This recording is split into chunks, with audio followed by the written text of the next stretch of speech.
Christians believe that God created the universe, but who created God?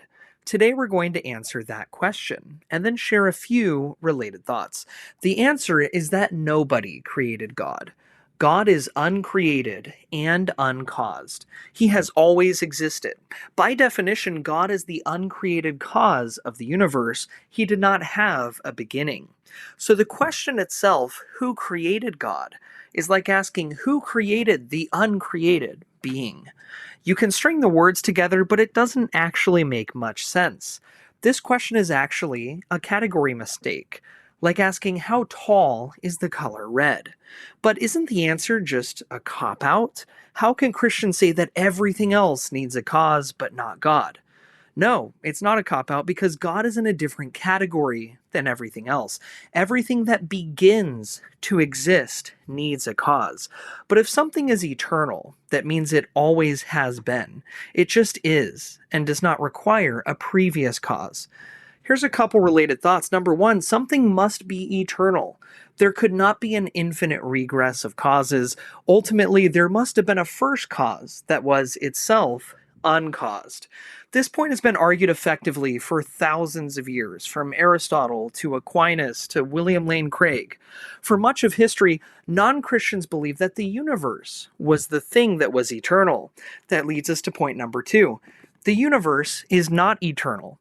The Born-Guth-Vilenkin theorem demonstrates that any universe that is on average expanding must have an absolute beginning. The second law of thermodynamics shows that our universe is running down. And if it's running down but isn't out, that means it hasn't been running forever. There are also strong reasons from philosophy to reject an eternal universe. God is a necessary being. A necessary being is something that cannot not exist. We are contingent beings, and everyone around us is contingent, meaning we didn't always exist, and something had to cause us to exist.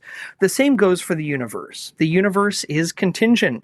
It did not always exist. There must be a necessary being. If you aren't convinced about the necessary being concept, you can actually go to the website necessarybeing.com and take a short interactive survey to see what you actually believe about the concept. The individuals behind that survey are Alexander Pruss and Joshua Rasmussen, who wrote a book called Necessary Existence, with 7 independent arguments that demonstrate a necessary being must exist.